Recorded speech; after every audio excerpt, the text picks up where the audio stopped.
Olá Brasil, olá YouTube, olá podcast, sejam muito bem-vindos ao canal J Críticas. Eu me chamo João Vitor Silva e aqui você encontra tudo sobre filmes, séries, desenhos, livros e músicas. E hoje nós iremos falar sobre um filme que não é um lançamento, não lançou em streaming, mas é um filme que eu gosto bastante, é um filme que na época em que eu assisti eu saí muito feliz porque foi uma experiência muito interessante. E esse vídeo na verdade é um aquecimento, porque acredito que ainda não nesse ano, mas no ano que vem vai ter uma sequência desse filme e eu fiquei muito feliz porque em um dos meus pensamentos e também comentando com alguns amigos, eu queria muito que tivesse uma continuação, porque Histórias Assustadoras para se Contar no Escuro é um filme excelentíssimo, alguns elementos, né, que o diretor, juntamente com todos os seus produtores e roteiristas, entregaram uma história bastante interessante. Bom, então sem mais relação, bora pro vídeo. Depois da vinheta nós falamos sobre Histórias Assustadoras para se Contar no Escuro.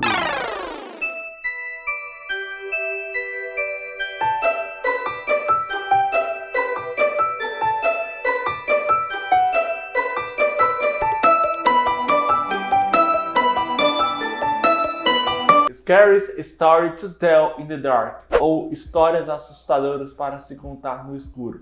Filme estadunidense de 2019, dirigido por André Övedral, né, um cineasta muito conhecido já, né, ele dirigiu o excelentíssimo A Autópsia, um filme lá de 2016, e esse filme ele é escrito pelos irmãos Huggerman, né, que é o Dan e o Kevin Huggerman.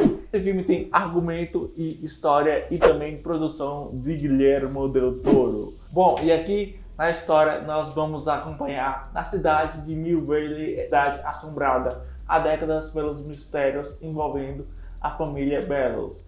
Na década de 60, a jovem Sarah Bellows, uma problemática garota que mantinha um mau relacionamento com seus pais, foi ao porão para escrever um livro repleto de histórias macabras. Décadas mais tarde, um grupo de adolescentes descobre o livro e começa a investigar o passado conturbado de Sarah. No entanto, as histórias que ela escreve se tornam realidade e muitas pessoas estão em perigo.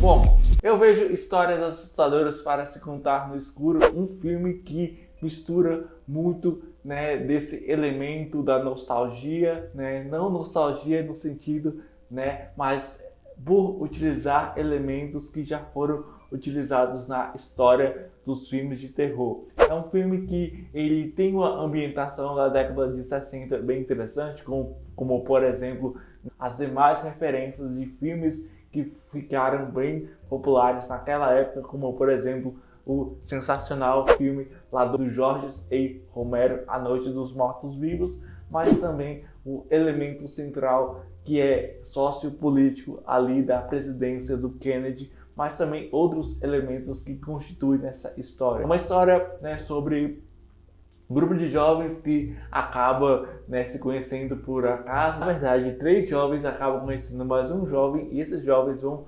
passar, que é ambientado ali no Halloween, eles vão, né, invadir ali uma casa mal assombrada. E essa casa mal assombrada foi a casa onde morava e viveu durante muitos anos a nossa entidade fantasmagórica sobrenatural, que é a Sarah Bellows, que é essa personagem que ela escrevia histórias muito assustadoras e que esse filme ele é baseado ali numa série de contos escritos ali pelo escritor norte-americano Alvin Schwartz, né, que tem ali uma série de livros, eu acredito que é uma trilogia de livros e que inclusive vai ter mais histórias sendo retratadas. Temos aqui a Stella Nichols, interpretada por Zoe Margaret Collette. Vocês devem conhecê-la pela minissérie que estreou na Netflix alguns meses atrás, que é uma minissérie de comédia com elementos de ficção científica de viagem no tempo,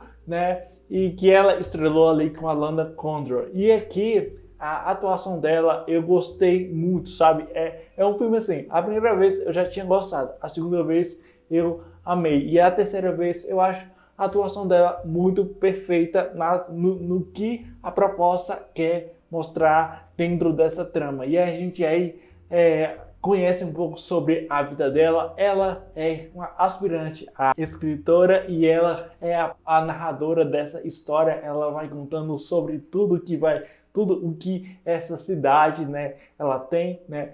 O filme também ele tem muitas referências que foram recorrentes na época, tanto em filmes e tanto em acontecimentos históricos, como por exemplo ali, né, sobre uma crítica bastante social e política da época, que foi a respeito, né, dos refugiados, né, aos Estados Unidos. E o filme coloca isso na trama e é muito interessante como o diretor e também parte do roteiro utilizam bem aqui. A direção utiliza muitos movimentos de câmeras, planos semi-abertos para mostrar todo aquele universo, aquela estrutura ali. Eu gosto muito dos dois meninos, né? O Chuck e também o outro menino lá, o branquinho. E é muito interessante como essa história ela cria uma narrativa muito chocante, né? A gente acaba conhecendo, né, esses amigos e o roteiro ele utiliza bastante como esses dois personagens vão interagir com o personagem do Ramon. E aí tem toda aquela ambientação do Halloween, a referência notável ali de A Noite dos Mortos-Vivos do George R. Romero, lá de 1968. E assim, lá, apesar que, né, o filme é bem clássico, o filme, no caso, lá no filme de A Noite dos Mortos-Vivos tinha assim aquela crítica social e isso combinou muito com a identidade visual do filme. Eu gosto muito da ambientação desse filme, os monstros quando vai aparecendo, tem monstros aqui que conseguem tirar medo, pavor, e o entretenimento em si é um entretenimento muito interessante. Eu gosto muito do ritmo, da direção muito bem feita aqui. Gosto também da sonorização, os efeitos sonoros em momentos que são bem assustadores. A sonorização ela é muito interessante, captando cada momento da trama, né? Desde ali, assim como as histórias são contadas, desde momentos em que o telespectador é pegado assim, que tem muitas coisas bizarras e medonhas acontecendo aqui, né? Desde lá da mulher gorda, a também o Harold, né? Que é aquele espantalho lá que matou o personagem do Tommy, interpretado ali pelo Austin Abrams, que é um ator que tem ganhado bastante popularidade, principalmente pela série Euphoria e também pela aquela série da Netflix de Natal. Mas eu acho que um dos pontos interessantes é como cada história ela cria a sua própria identidade dentro desse filme que já se intitula com uma própria identidade. Assim, como eu estou falando, o Harold, né, que é aquele espantalho, aquela mulher gorda, eu vou chamar aqui do homem torto, que é aquele homem bem forte que se desmancha, né?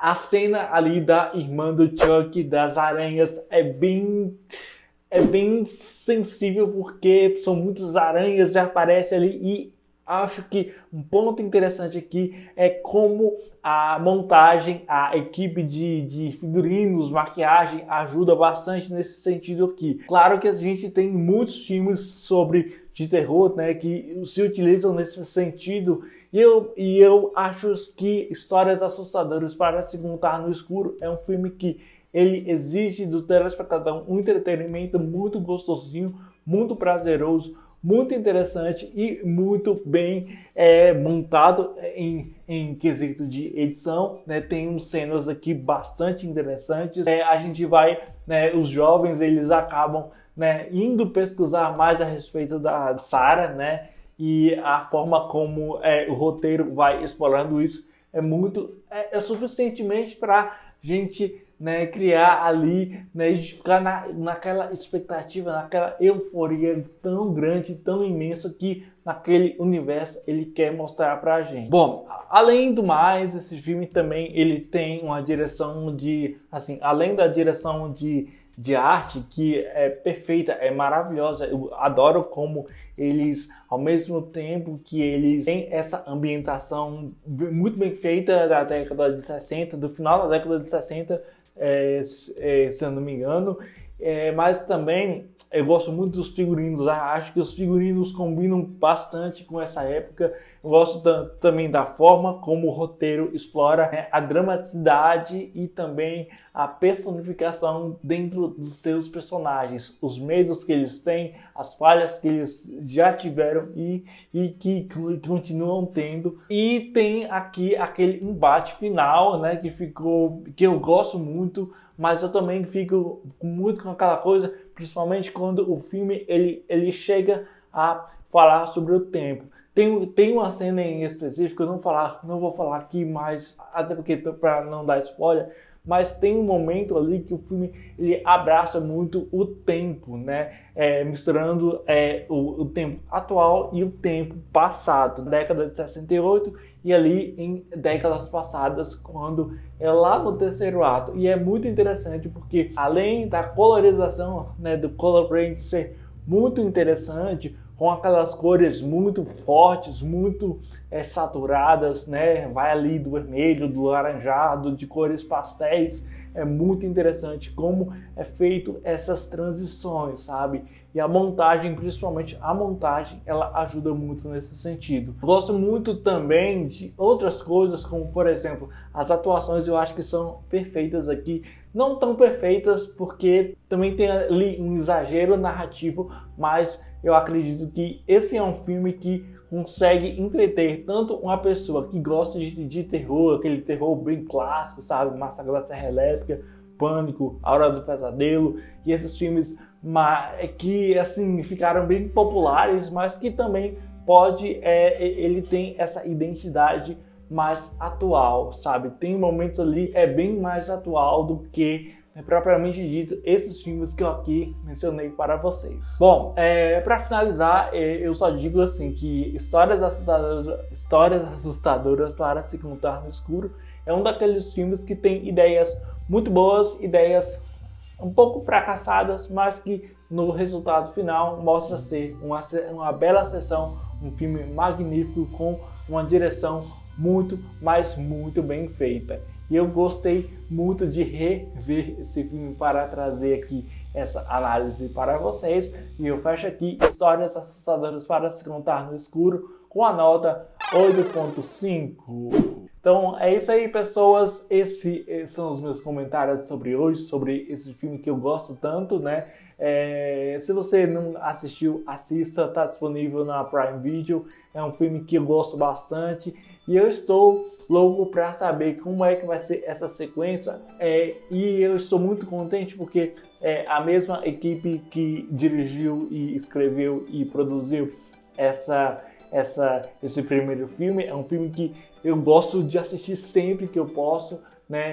E saber da opinião de vocês. Vocês já assistiram Histórias Assustadoras para se contar no escuro? Não assistiu? Se já assistiu, curtiu, não curtiu? Deixa aqui nos comentários, eu vou querer ler aí o que vocês têm a dizer sobre essa produção. Então é isso aí, muito obrigado, até a próxima, J Críticos, valeu e até a próxima.